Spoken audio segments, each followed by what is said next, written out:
একটা সার্বিক সর্বাত্মক জোট চাইছি, যার কারণে এত সময় দিয়ে গুরুত্ব দিয়ে ধৈর্য ধরে এই জোটের প্রক্রিয়া কমপ্লিট করার চেষ্টা চলছে। যেখানে যেখানে ভোট পার্সেন্টেজ বেশি সেরকম জায়গাগুলো আমরা দাবি করছি। তার মধ্যে যেমন কুলপি আছে, মগরাহাট পশ্চিম আছে, বাসন্তী আছে, ভাঙড় আছে, এরকম আর কি। ক্যানিং পূর্ব আমাদের থাকবে, প্রার্থী দেওয়া হবে, ওখানে লড়াই হবে, খুব ভালো লড়াই হবে এবং ক্যানিং পূর্বে আমরা জিতবো সেরকমই পরিকল্পনা আছে। গতবারে আমরা অভিযোগ শুনেছিলাম সাধারণ মানুষের কাছে যে ক্যান্ডিডেট গত বছরে ভোট দিতে পারেনি, গত বছরে মানুষ ভোট দিতে পারেনি, ভোট দিতে দেওয়া হয়নি, প্রচুর ছাপ্পা রিগিং হয়েছে এবং আমরা নিজেরা একটা কেন্দ্রে নেত্রার ওখানে বুথ কেন্দ্রে থেকে পালাতে হয়েছিল আমাদের, সেখানে যে ধরনের আতঙ্কের পরিবেশ বানিয়েছিল এবং আমরা 10 মিনিট থাকলে আমরা আক্রান্ত হয়ে যেতাম। সুতরাং ক্যানিং পূর্বে টোটাল গোটা 2-1-3 অঞ্চলে কিছু কিছু জায়গায় ভোট হয়েছে, তার মধ্যে দেউলি 1-2-তে সাধারণ মানুষ কিছুটা ভোট দিতে পেরেছে। যেখানে মানুষ ভোট দিতে পেরেছে সেখানে আমরা জিতেছি, যেখানে মানুষ ভোট দিতে পারেনি সেখানে প্রায় 99% ওরা ছাপ্পা মেরে একতরফা ভোট করে নিয়েছিল, যার কারণে আমরা মানে জিতে গিয়েও জিততে পারিনি।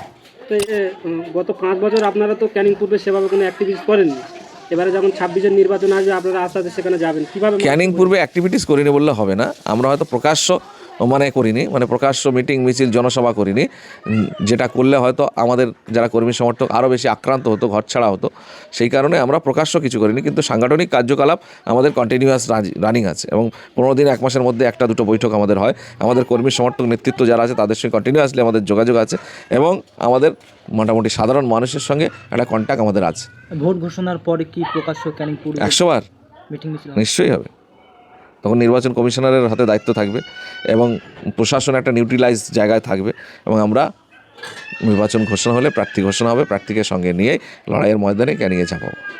যদি প্রার্থী ঘোষণা করেন তারপরে কি প্রত্যেক বুথে বা এজেন্ট দেওয়ার ক্ষমতা আছে? আমাদের নেতৃত্ব আছে, কর্মী আছে, সমর্থক আছে, সব বুথেই আছে বললাম তো। আর ভোট দেবো তো সাধারণ মানুষ, আর ভোট এবারে দেবে মানুষ ওয়াকাপ আর এসআইআর বিরুদ্ধে। আর বর্তমানে যা পরিস্থিতি চলছে যে কোনো সময় নির্বাচন কমিশন ভোট ঘোষণা করে দিতে পারে, কিন্তু এখনো পর্যন্ত জোট নিয়ে ধোঁয়াশা রয়েছে আইএসএফ সিপিএমের সঙ্গে, কেন? ধোঁয়াশা সেরকম কিছু নেই, সব কিছু প্রায় কাছাকাছি কমপ্লিট হয়ে গেছে। 2-1 সিট নিয়ে একটু দর কষাকষি চলছে। আমরা আমাদের যে সিটগুলো লড়াইয়ের করার মতো পরিবেশ আছে আমরা সেই রকম সিট দাবি করেছি, আমরা বাড়তি কিছু দাবি করিনি। সুতরাং নেগোসিয়েশন চলছে, আশা করি আরও 2-1 দিনের মধ্যে ওটা ক্লিয়ার হয়ে যাবে। কিন্তু বামফ্রন্টের মধ্যে অনেক শরিক দল আছে, তাদেরকে আবার বুঝিয়ে পাড়িয়ে নিয়ে করতে হচ্ছে, তো যার কারণে একসঙ্গে 1-2 হলে সহজে মেটে, কিন্তু বামফ্রন্টের প্রচুর শরিক আছে, তাদেরকেও বোঝাতে হচ্ছে, বুঝিয়ে সবাইকে সন্তুষ্ট করে এই জোট প্রক্রিয়াটা কমপ্লিট করতে হচ্ছে। আমরা এবার একটা সার্বিক সর্বাত্মক জোট চাইছি, যার কারণে এত সময় দিয়ে গুরুত্ব দিয়ে ধৈর্য ধরে এই জোটের প্রক্রিয়া কমপ্লিট করার চেষ্টা চলছে। শুধু কি বামেদের সঙ্গে জোট হবে নাকি অন্য কোনো রাজনৈতিক দল আরও? অন্য রাজনৈতিক দল যারা আছে আমরা বলেছি এই জোট প্রক্রিয়ার নেতৃত্ব বামফ্রন্ট দেবে, বিশেষ করে সিপিএম দল বড় দল তারা এই নেতৃত্ব দেবে। সুতরাং আমাদের সঙ্গে যারা যারা যোগাযোগ করছে আমরা ওটা সিপিএমের নেতৃত্বদের সঙ্গে যোগাযোগ করিয়ে দিচ্ছি, যাতে জোট প্রক্রিয়াটা একটা জায়গা থেকে সম্পন্ন হয়। আব্বাস সিদ্দিকী বলছে যে জোট যদি করতে হয় তাড়াতাড়ি করা হোক, জোটের নাটক। হ্যাঁ, তাড়াতাড়ি না করলে তো মানুষের কাছে একটা লড়াইয়ের ময়দানে বার্তার সময় লাগে না, তো সেই জন্যই প্রস্তুতি নিতে সুবিধা হবে তাড়াতাড়ি হলে। সেই জন্য আমাদের নেতৃত্ব কর্মী সবাই চাইছে যে জোটের প্রক্রিয়াটা দ্রুত সম্পন্ন হোক। 6 মাস আগে আপনারা চিঠি দিলেন, তারপরে এত দেরি ওরা বুঝিয়ে উঠতে পারছে না। ওদের কর্মী, ওদের যারা আছে, ওদের দলের সঙ্গে যারা ফ্রন্টে আছে, যারা আরএসপি, ফরওয়ার্ড ব্লক, সিপিআই, এরকম প্রচুর লিবারেশন আর অন্য দল আছে, তাদেরকে ওরা ঠিকভাবে বুঝিয়ে এক জায়গায় আনতে পারছে না, সেটা আনতে একটু টাইম লাগছে। নাকি বামেরা আইএসএফদেরকে গুরুত্ব দিতে চাইছেন? গুরুত্ব না দেওয়ার কিছু নেই, তবে গুরুত্ব যদি নাও দেয় আমাদের তাতে কোনো ক্ষতি নেই। শেষ কথা বললাম, যেটা যদি আমাদেরকে গুরুত্ব না দেয় আমাদের কোনো ক্ষতি নেই, মানুষের ক্ষতি হবে। আর মানুষের কথা ভেবেই আমরা জোটের দিকে বেশি বেশি করে গুরুত্ব দিচ্ছি। কোথায় কোথায় প্রার্থী দেওয়ার চিন্তা ভাবনা? আমরা বলেছি আমাদের সরল যে সমীকরণ সেটা হচ্ছে গিয়ে আমরা যেখানে যেখানে ভোট পার্সেন্টেজ অনুযায়ী বেশি আছে, এই যাদের সঙ্গেই আমরা জোটে যাচ্ছি তাদের যে রাজনৈতিক দল আছে সেই দলগুলো ইতিপূর্বে যেখানে নির্বাচনে লড়াই করেছে আমরাও লড়াই করেছি, ভোট পার্সেন্টেজে যাদের বেশি আছে সেই জায়গাতে আমরা চাইছি সেইগুলো তারা পাক, এই থিওরিতে আমরা এগোচ্ছি আর কি। সুতরাং আমাদের যেখানে যেখানে ভোট পার্সেন্টেজ বেশি সেরকম জায়গাগুলো আমরা দাবি করছি। তার মধ্যে যেমন কুলপি আছে, মগরাহাট পশ্চিম আছে, বাসন্তী আছে, ভাঙড় আছে, এরকম আর কি। ক্যানিং পূর্ব বললেন না? ক্যানিং পূর্ব আছে। হ্যাঁ, সবগুলো তো আমি আপনাদের সঙ্গে বলছি না, এটা যখন সিদ্ধান্ত হবে, ঘোষণা হবে, সোশ্যাল মিডিয়ায় সবাই জানতে পারবে। না, যদি বামেদের সঙ্গে বলো, অন্য রাজনৈতিক দলের সঙ্গে বলো, জোট হলো, কিন্তু ভাঙড়ে কি মানে জোট জোট প্রার্থী আইএসএফ থেকে কি দেবেন, নাকি অন্য কোনো জন্য মানে ছেড়ে দেবেন ক্যানিং পূর্বটা?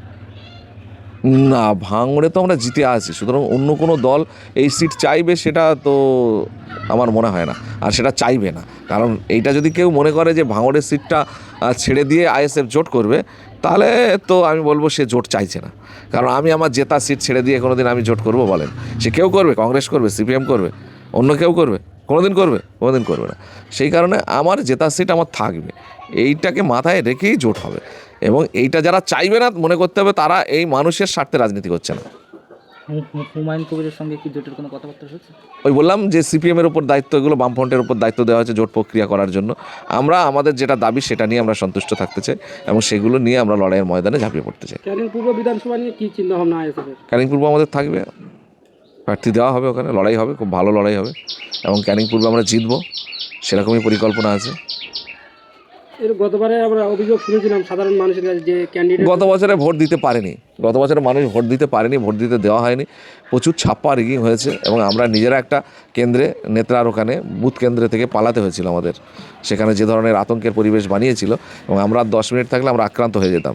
সুতরাং ক্যানিং পূর্বের টোটাল গোটা 2-1-3 অঞ্চলে কিছু কিছু জায়গায় ভোট হয়েছে, তার মধ্যে দেউলি 1-2-তে সাধারণ মানুষ কিছুটা ভোট দিতে পেরেছে। যেখানে মানুষ ভোট দিতে পেরেছে সেখানে আমরা জিতেছি, যেখানে মানুষ ভোট দিতে পারেনি সেখানে প্রায় 99% ওরা ছাপ্পা মেরে একতরফা ভোট করে নিয়েছিল, যার কারণে আমরা মানে জিতে গিয়েও জিততে পারিনি।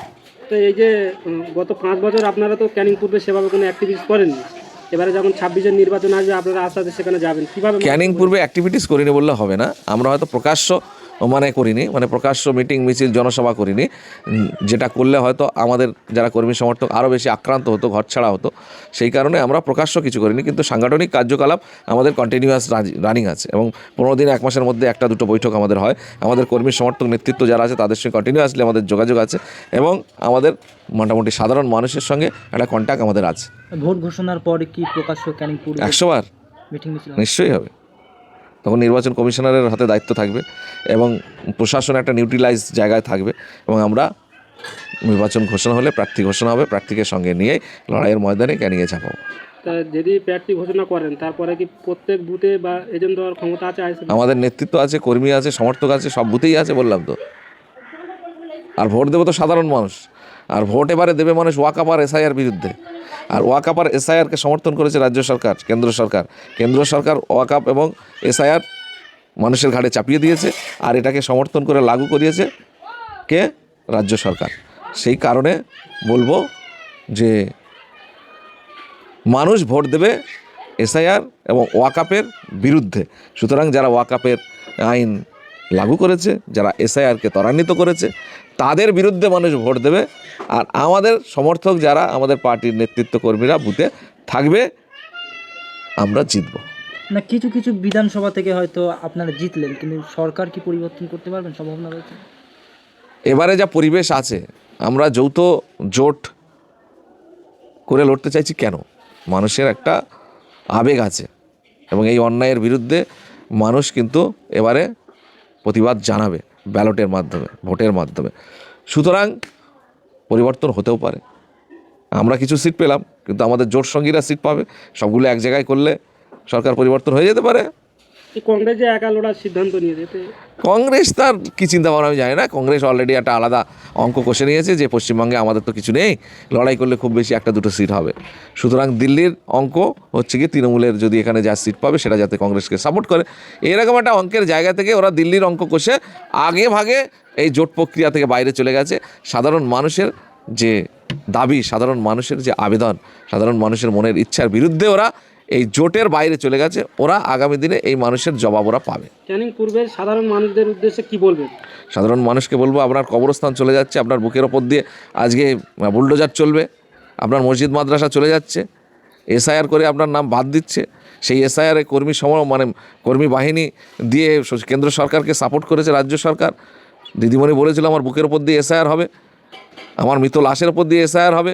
তিনি দিব্য মানে বেঁচে আছেন, সরকারি কর্মী সমর্থকদেরকে নামিয়ে দিয়ে তিনি এসআইআর সমর্থন করছেন, আর দিল্লিতে গিয়ে সুপ্রিম কোর্টে লড়ালড়ি করার একটা নাটক দেখাচ্ছেন। সুতরাং এইগুলো সাধারণ মানুষ দেখছে, বুঝছে।